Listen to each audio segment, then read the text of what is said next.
And we also going to be interviewing Milz in just a bit via Zoom. And if you want to catch the vibes, all you need to do is log on www.vybezradio.co.ke so you can check out Milz. And of course, if you've got any questions about the Zambian reggae scene, make we know what it is right now. You can catch us on Twitter. The hashtag is Says and Seko. And you can also write me at Nazizi Hirji, or you can write at Musical Sheriff. And yes, super excited to be sharing this great artist with you guys.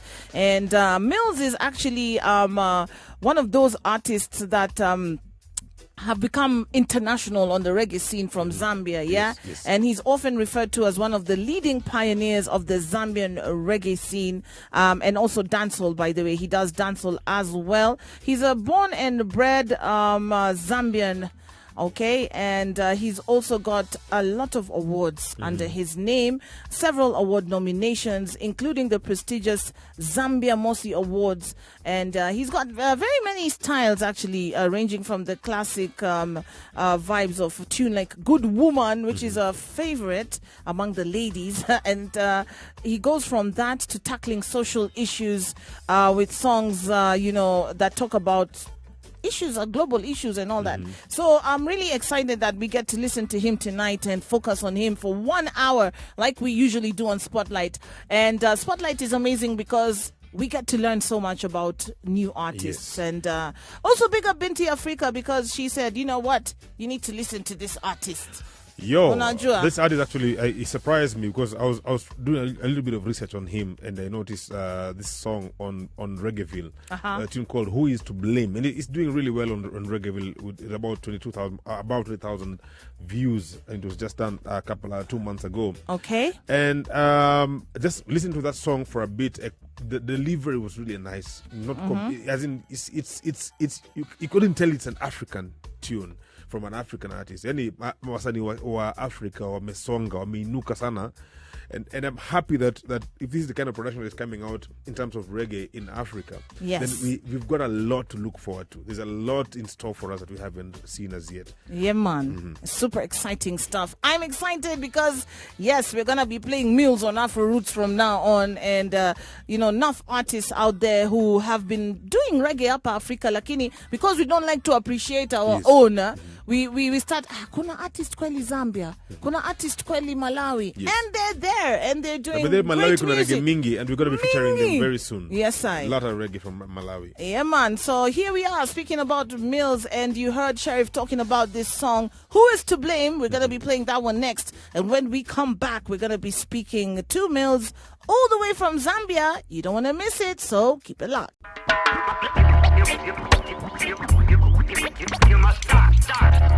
Strictly conscious vibes on Cease and Seko.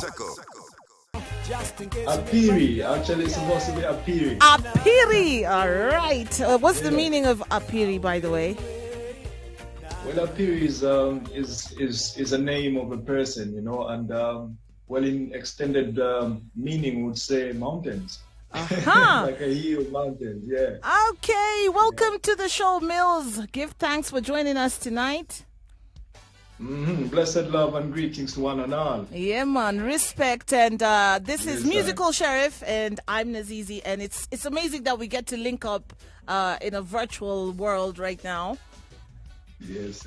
Yeah, man. So Zambia, you're in Zambia right now. Yes. That's amazing. And we've got to play some of your tunes for the very first time on Spotlight tonight. And I can't wait to hear what the Vybez Nation have to say about it. Just giving them a little bit background about you. And, how long have you been on the reggae scene in Zambia for?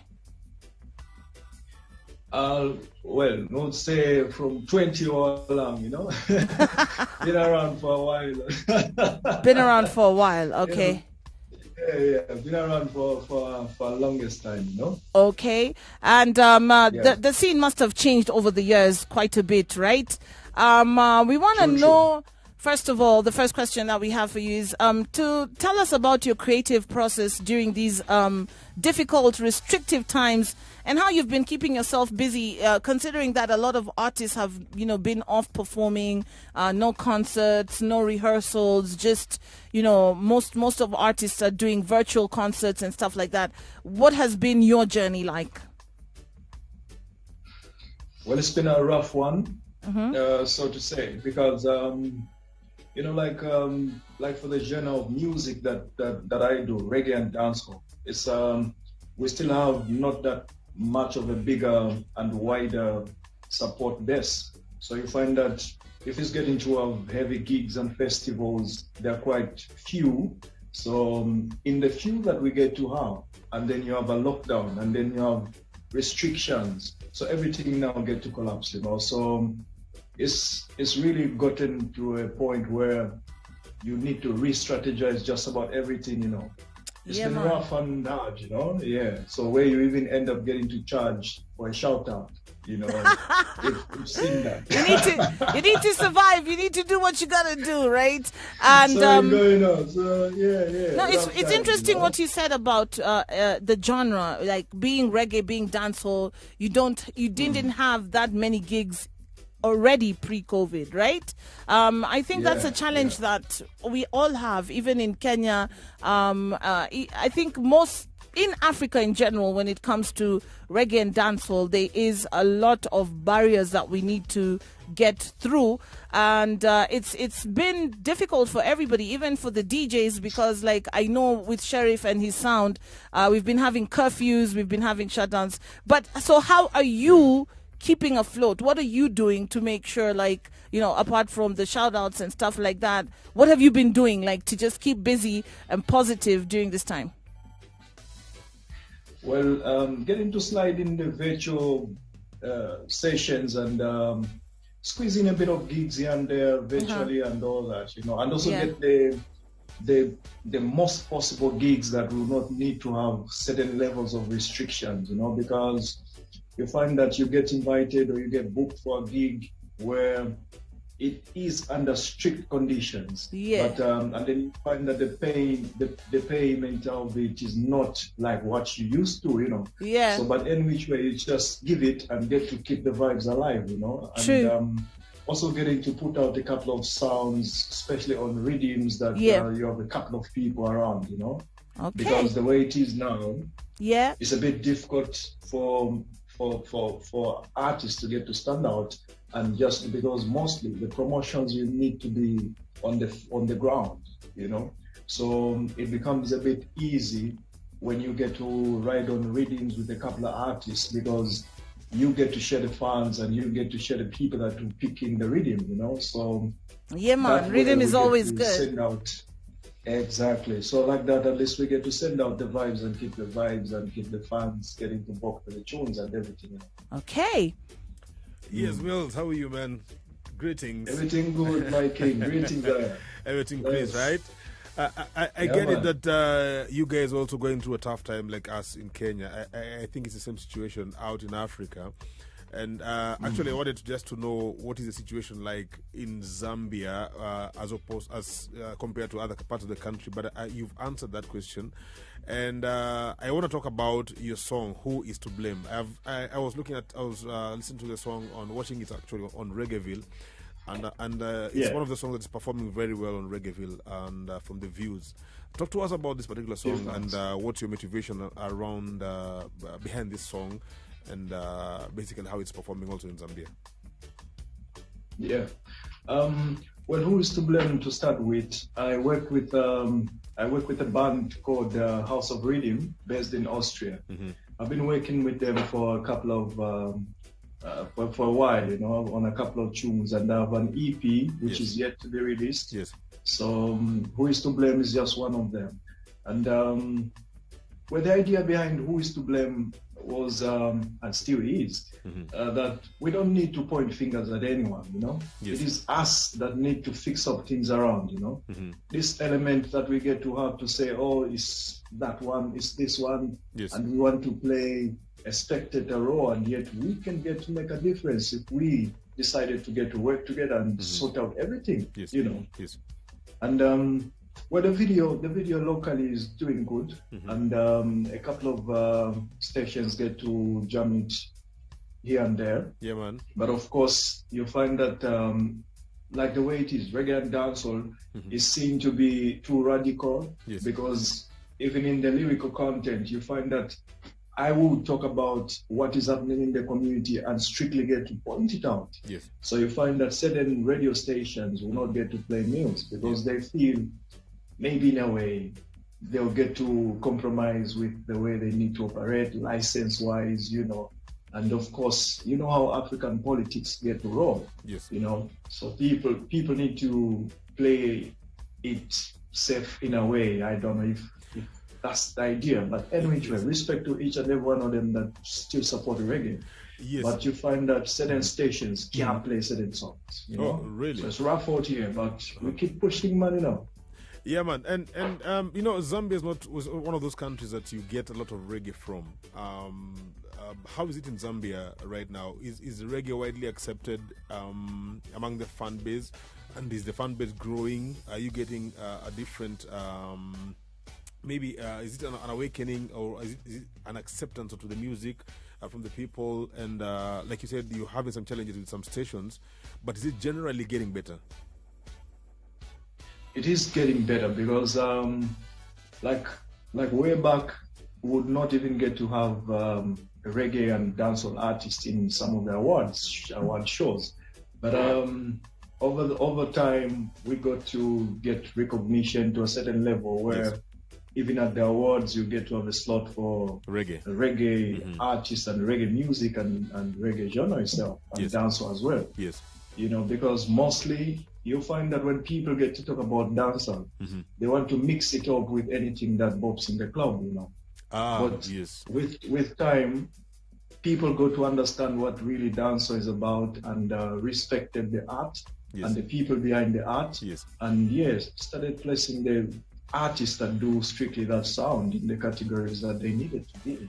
And do you have like for example, we do in Kenya, we have sound systems and sounds that play just strictly reggae whole night and dancehall. Do you have such kind of vibes in Zambia as well, or is this, the DJs have to mix in with the other genres?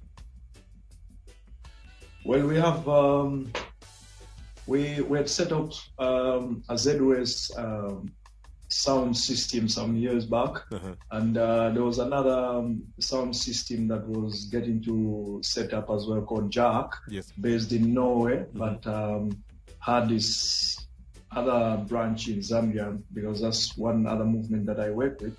And of course, right now we have another movement called Mkango Movement, which is another powerhouse for reggae and dance. So strictly all night long, we get to have live session, artists getting to jump on stage, and selectors get to strictly drop reggae and dance. You know, so it's growing bit by bit, and we're just hoping that one day everybody will bop the way we get to bop when we get to drop reggae and dance around. You know? I think I'm looking forward to that. So I think I should venture into that market as well as a sound system. Exactly.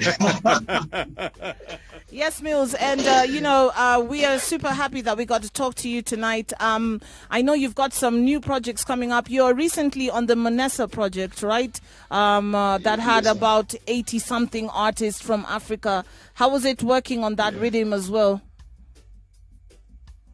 Yeah, smooth vibe and good vibe, because the love that the rhythm got to send out was unexplainable, because it's not every day that you get to be one of the artists to be on an 80+ True. recording, you know? Yeah, man. That was a big project. Yeah.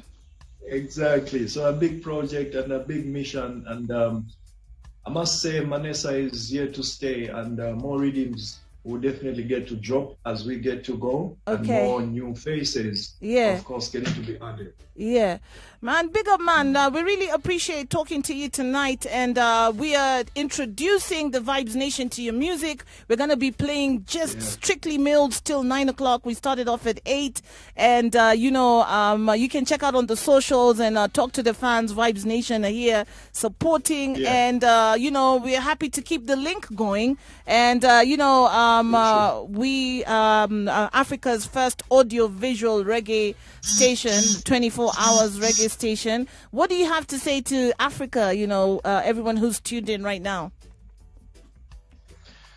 Well, my number one thing to Africa is that Africa make we wake up, because we have so much to offer, but there's so much that we forget to do. And one of the many things that we need to do is we need to love each other, Yeah. Because the level of hatred around is so very alarming. Yeah. Too much of us, we get to sell out each other for the coins and the money and thing, instead of getting to support each other in a way that we can get to build Africa and get to bring it back to its glory, which is not right, True. So if we can get to preach more love, oneness, and get to uplift the family settings, because the way things are running right about now is that we are running away from how families are supposed to live. We're trying to live in a copycat style and fashion, which is not right. Yeah, man. Yeah. So All right. oneness is all I ask for from Africa, All right, big up on yourself, Milz. Thank you so much for joining us on Season Circle Spotlight. We are playing Milz' Good Woman, which is a next tune that I heard the ladies love. So here we go, guys.